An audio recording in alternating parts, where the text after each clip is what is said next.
Ang Oras Portal ni Lola Luningning. Sa direksyon ni Janelle Faith Rugani at isinulat ni John Francis Sola.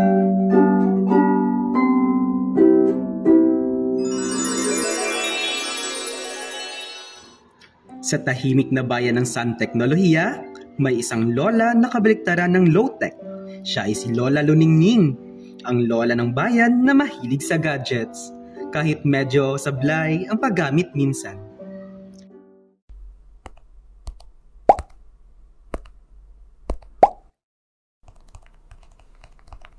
Jomar! Bakit hindi gumagana itong FaceGram? Gusto ko sana mag-upload ng selfie ko kasama ang bago kong projector. Lola! Oh my gosh! Hindi FaceGram! Instagram po yan, Lola! Pero teka, projector? Lola, ang oldie mo talaga. Parang sa lumang timeline pa yan, ah. Huwag kang mag-alala, Jomar at Lola. Ako ang computer spirit, ang gabay sa teknolohiya.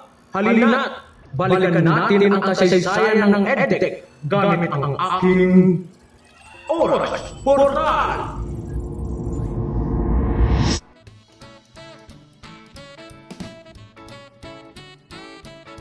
Sa unang lagusan ng Oras Portal, bumalik sila sa 1950s to 1970s, ang panahon ng film strips, overhead projectors at educational TV tulad ng Sesame Street. Aba, ganito pala noon.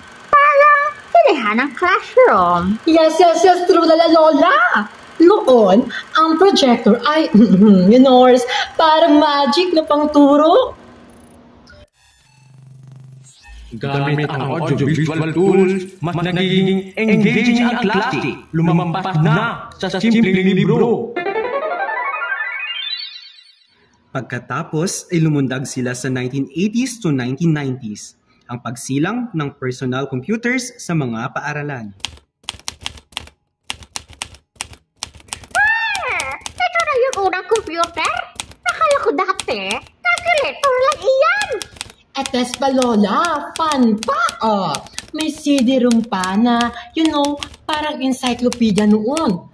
Parang, eto.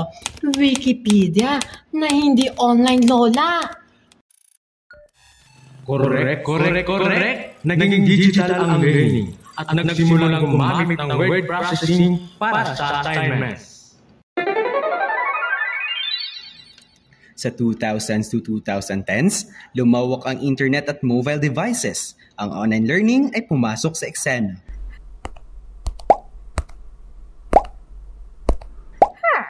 May mga online courses na pala noon. Parang nakakatamad yata kung wala kang kausap.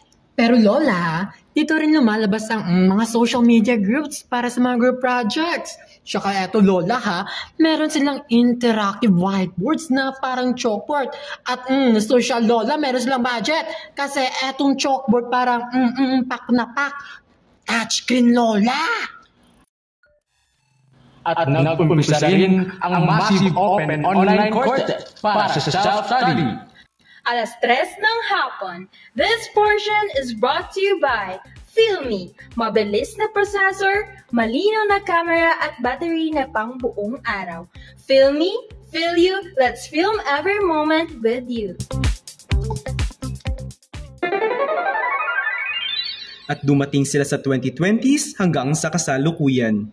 Artificial intelligence, virtual reality at augmented reality ang bida. Pwede pala mag-pedrip sa virtual habang nasa classroom ka lang. Yes, correct, Lola. At meron ka pang AI tutors na kasama. Hindi lang guro nagtuturo, may katulong ka pang technology, Lola. May gamification pa para laro ang lessons para mas engage sa mga estudyante.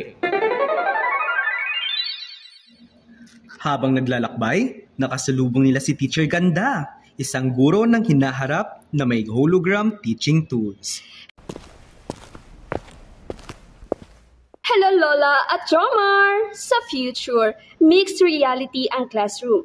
Student can learn anywhere, anytime.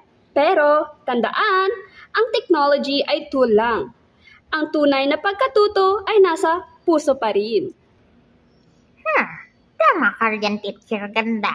Kahit gaano ka-high-tech, kailangan pa rin natin ng malasakit, disiplina at respeto. At syempre, huwag matakot matuto ng bago kasi learning never stops! At ibinilik sila ng computer spirit sa kasalukuyan. Mas natutunan nila ang kalagahan ng bawat yugto ng EdTech.